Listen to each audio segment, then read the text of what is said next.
साथियों, जय मानवता। मैं डॉक्टर एस इंडियन आज अपने इस चैनल पर आप सभी का एक बार फिर से स्वागत, अभिनंदन, वंदन करता हूं।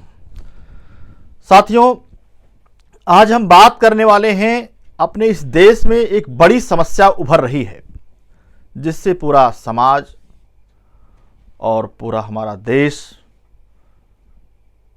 शर्मसार तो हो ही रहा है, साथ में बहु बेटियों का एक बहुत बड़ा शोषण का रास्ता बढ़ रहा है, शोषक वर्ग बढ़ रहा है। और इसके अलावे भोली भाली जनता का गाढ़ी कमाई का धन भी परोक्ष रूप से लूटा जा रहा है। जी हां साथियों, बात को शुरू करते हैं। आपको बताते चलें, 11 अक्टूबर 2023 की घटना है। काकरोला, द्वारका के काकरोला एरिया में एक नया बाबा पनपा। चूंकि आजकल बाबाओं की एक मार्केट सी चली है, तुम्हारा भविष्य बता देंगे, तुम्हारा भाग्य संवार देंगे, लेकिन अपने बारे में चाहे उनको कुछ भी ना पता हो। उसी के फेहरिस्त में चमका हुआ बाबा आज के समय में एक मध्य प्रदेश का लड़का, 26 साल का, तथाकथित धीरेन्द्र कृष्ण शास्त्री।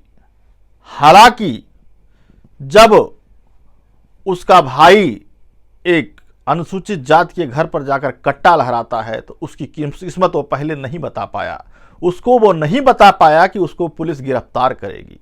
उसकी किस्मत में वो चीज़ उसको सुधार नहीं पाया। उसके पांडाल में लाखों के गहने चोरी हुए, महिलाएं चोरी हो चुकी हैं, गायब हो चुकी हैं, उसका पता अभी तक नहीं बता पाया। लेकिन फिर भी ये समाज, भाग्य, भगवान, स्वर्ग, नरक, एक ज़्यादा के लाभ के चक्कर में लगभग 99% समाज हमारा वो कहीं ना कहीं इस डर के चक्कर में, फायदे के चक्कर में इन बाबाओं की शरण में जाता है और इसका शोषण दिन ब दिन हो रहा है। साथियों, इसी की लिस्ट में 11 अक्टूबर 2023 की जो हम बात आपसे करने वाले हैं, एक नया बाबा उभरा द्वारका के काकरोला में। वो उस पर 3-4 महिलाओं ने यौन शोषण और ब्लैकमेलिंग का आरोप भी लगाया।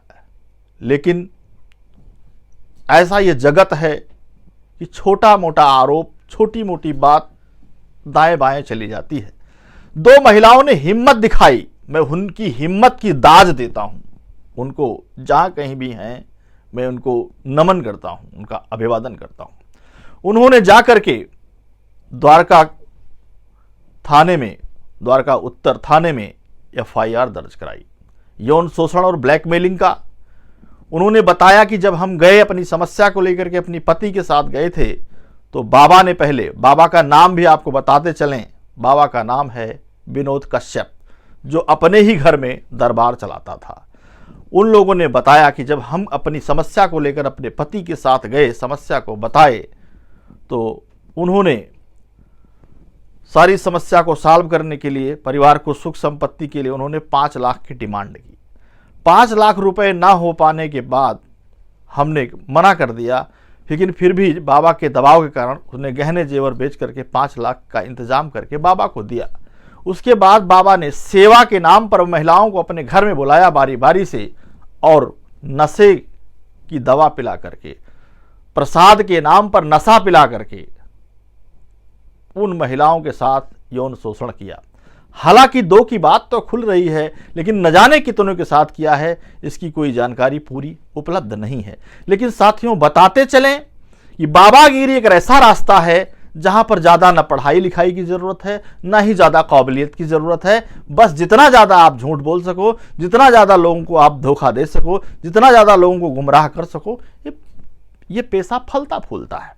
कोई डिग्री डिप्लोमा की जरूरत नहीं है। आपको IAS बनना है, कंपटीशन बीट करना पड़ेगा। आपको PCS बनना है, कंपटीशन बीट करना पड़ेगा। डॉक्टर बनना है, पढ़ाई करनी पड़ेगी, मेहनत करनी पड़ेगी। लेकिन बाबागिरी बड़ा आसान रास्ता है और भोली भाली जनता इस चक्कर में फंस जाती है। कहीं ना कहीं इसके पीछे हमारी धर्म और संस्कृति भी बड़ा कारण है। क्योंकि जब हम पढ़ते हैं मत्स्य पुराण में, तो ब्रह्मा ने अपनी ही पुत्री सरस्वती के साथ कुकर्म किया, इंद्र ने अहिल्या के साथ किया, विष्णु ने जलंधर की पत्नी के साथ किया। तो इस तरह से जो हमारा जो ग्रंथ है वो हमारे इन बाबाओं को मोटिवेट करता है, ऐसा करते हैं वो। और कहीं बच्चे नहीं पैदा हो रहे हैं, किसी की मनोकामना नहीं पूरी हो रही है, किसी की ज़्यादा कुछ पाने की इच्छा है, नौकरी में आशातीत परिणाम नहीं मिल रहे हैं, व्यापार ढंग से नहीं चल रहा है। आपने देखा होगा रिक्शों पर, बड़ी बड़ी बसों में, यहाँ तक कि ट्रेनों के डिब्बों में भी एक बाबाओं का प्रचार, एक स्टिकर लगा होता है, खोया हुआ प्यार पाएं, अपने सौतन से छुटकारा पाएं, अपने रूठे हुए प्यार को मनाएं, गड़ा हुआ धन पाएं। इस तरह की इस्तेहार लगाए जाते हैं। जबकि हमारा भारतीय संविधान आर्टिकल 51AH कहता है कि समाज को वैज्ञानिक टेम्परामेंट के, वैज्ञानिक और तर्कपूर्ण टेम्परामेंट पर ले जाना है, पाखंड और अंधविश्वास से उसे बचाना है, उसको आगे बढ़ाना है।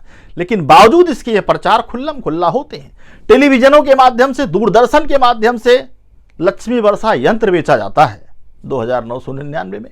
ले लीजिए, आपके दुख कट जाएंगे, आपको माला माल हो जाए। जब वो 2999 रुपए में इतना फायदा देने वाला है, तो आखिर वो बेचा क्यों जा रहा है? वो जो बेच रहा है वो उससे माला माल नहीं हो सकता था, उसको बेचने की जरूरत क्यों आन पड़ी? तो आपको हम बताते चले, थोड़ा विषयांतर ना होते हुए, बाबाओं की एक लंबी फेहरिस्त है। कभी आसाराम ने भी बताया कि मैं ही भगवान का रूप हूं, और उनके कुकर्म आज दुनिया में जग जाहिर हैं। वो आज सलाखों के पीछे हैं। ये संविधान की देन है, ये धर्मशास्त्रों की देन नहीं है, ये व्यवस्था की देन नहीं है, ये संविधान की देन है, ये कानून की देन है। नारायण साईं को आप जानते हो, संत रामपाल जी को जानते हो, जिनके नहाने पर जो दूध निकलता था उससे खीर बना करके प्रसाद के रूप में वितरित किया जाता था। बहुत लंबी लंबी चौड़ी कहानी है। स्वामी नित्यानंद को जानते हो आप, गुरमीत राम रहीम को आप जानते हो, तांत्रिक चंद्रा स्वामी को आप जानते हो, सच्चिदानंद गिरी को आप जानते हो, स्वामी ओम को आप जानते हो, निर्मल बाबा को आप जानते हो, इच्छाधारी भीमानंद को आप जानते हो, आचार्य कृप मुनि को जानते हो, बृहस्पति गिरी को जानते हो, आप मलखान सिंह को जानते हो, लवलेश तिवारी को जानते हो। न जाने कितनी लंबी लिस्ट है। इस पर ज्यादा बात करने का मेरा मतलब नहीं है। मतलब मेरा यह है, लोगों का यह मानना होता है कि नहीं, वो वाले बाबा वैसे होंगे जो जेल चले गए, उन्होंने गड़बड़ किया होगा। और कुछ लोगों का तो यह मानना है कि उनको जबरदस्ती फंसाया गया है, जबकि मेडिकल रिपोर्ट्स आ गए हैं, सारा एविडेंस मौजूद है, उनको आजीवन कारावास तक का हो चुका है। बावजूद हमारे इस देश के लोगों में पता नहीं ऐसी एक धार्मिकता की चादर दिमाग को जकड़े हुए है कि वो उससे बाहर नहीं निकल पा रहे हैं। जबकि आपको बताते चलें, रामचरितमानस में तुलसीदास ने लिखा है कि हानि लाभ जस अवजस जीवन, हानि लाभ जीवन मरण जस अपजस विधि हाथ। यानी ये बात उस समय की है जब राम लक्ष्मण सीता जंगल गए थे और उसके बाद रावण सीता को उठा ले गया था, और इधर लक्ष्मण जी को शक्ति लगी थी। तो ये पूछा किसी ने राम से, तो राम ने ये कहा कि हानि लाभ जीवन मरण जस अब जस विधिहात, यानी ये भी मेरे बस में नहीं है, जो दुख है वो होना है। तो आपको एक लाइन में बताऊं कि इस जीवन में दुख भी आते हैं, सुख भी आते हैं, उसका निवारण ये बाबा नहीं कर सकते। अगर कर सकते होते तो कम से कम ये जेल से बाहर तो अब तक हो ही चुके होते। ये सोचने की जरूरत है, समझने की जरूरत है। और हम आपसे ये निवेदन करते हैं, अपनी माँओं से, अपनी बहनों से, अपनी बहू बेटियों से निवेदन करते हैं कि इन तरह के बाबाओं के चक्कर में पड़ने की जरूरत नहीं है।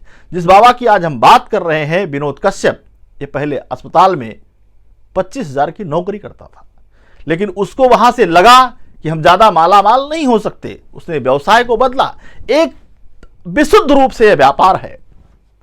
जिस भगवान से वो खुद नहीं मिला है, उससे उसका कनेक्शन जोड़ करके आपकी तकलीफ को वो कैसे दूर कर देगा। वास्तव में इस दुनिया में अगर भगवान कहीं है तो आपकी भी उतना ही सुनेगा जितना उस बाबा की सुनेगा। उसका कोई अलग से कोई सोर्स है या अलग से कोई सिफारिश नहीं है, अलग से कोई कांटेक्ट नहीं है। ये भरोसा आप छोड़ दीजिए, ये धोखा है और इसी धोखे का शिकार हमारी माएँ बहनें, हमारा परिवार, हमारा समाज, हमारा ये जो गाढ़ी कमाई है उसकी वो बर्बाद और तबाह हो रही है।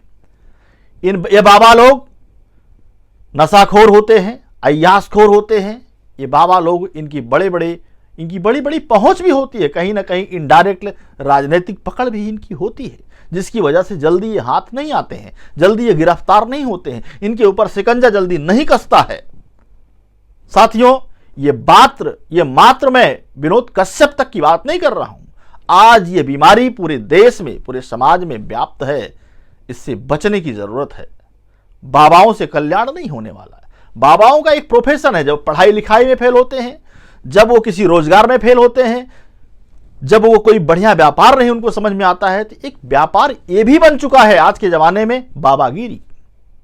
जबकि जहां हम लोगों ने जब सुना था ऋषि मुनि या और जो इस तरह के ध्यान साधना करने वाले वो जंगल में चले जाते थे, उनको बंगलों से कोई लेना देना नहीं होता था, उनको अच्छे खाने से कोई मतलब नहीं होता था, अच्छे कपड़े से नहीं मतलब होता था। वो जा करके वो लोगों को अच्छी अच्छी बातें घूम घूम करके बताते थे और केवल पेट भरने भर का खाना वो मांगते थे और खाते थे। लेकिन आज उसको ऐसा व्यावसायिक रूप मिल गया है कि आप देखिए, बाबाओं का एक लग्जरी लाइफ हो गया, अच्छी अच्छी गाड़ियों से चल रहे हैं, एक एक भागवत कथा, एक एक कथा करने का 2-2 लाख, 20-20 लाख, 50-50 लाख रुपया ऐंठते हैं और बाद में वही आपसे कहते हैं ये सब तो मोह माया है, ये सब सांसारिक मोह माया है। तो साथियों, संभल जाइए, समझ जाइए, सजग रहिए, जागरूक रहिए, क्योंकि ये एक विनोद कश्यप की बात नहीं है। बहुत बाबा समाज में अभी ऐसे पड़े हैं जिनका खुलासा नहीं हुआ है। तो साथियों, आज के लिए बस इतना ही। अगर हमें आप फेसबुक पर देख रहे हैं तो लाइक करें और पेज को फॉलो करें, यूट्यूब पर देख रहे हैं तो लाइक करें और सब्सक्राइब करें, अपना कमेंट भी लिखें, अपनी राय लिखें और साथ में बेल आइकन जरूर प्रेस करें ताकि आने वाला वीडियो आप तक जल्दी पहुंच सके। साथियों, वीडियो देखने के लिए बहुत बहुत धन्यवाद। हाँ, एक बात मैं आपसे ज़रूर कहना चाहता हूं कि इस वीडियो को ज़्यादा से ज़्यादा आप वायरल करें ताकि ज़्यादा लोगों के बीच में पहुंचेगा तो कुछ न कुछ हो सकता है कि हम कुछ सार्थक, हमारा जो प्रयास है लोगों के बीच में उनको जगाने का, वो कुछ सकारात्मक आपके माध्यम से हो सकता है। इसलिए ऐसा करने के लिए आपसे मैं निवेदन करता हूँ। साथियों, बहुत बहुत धन्यवाद। जय मानवता।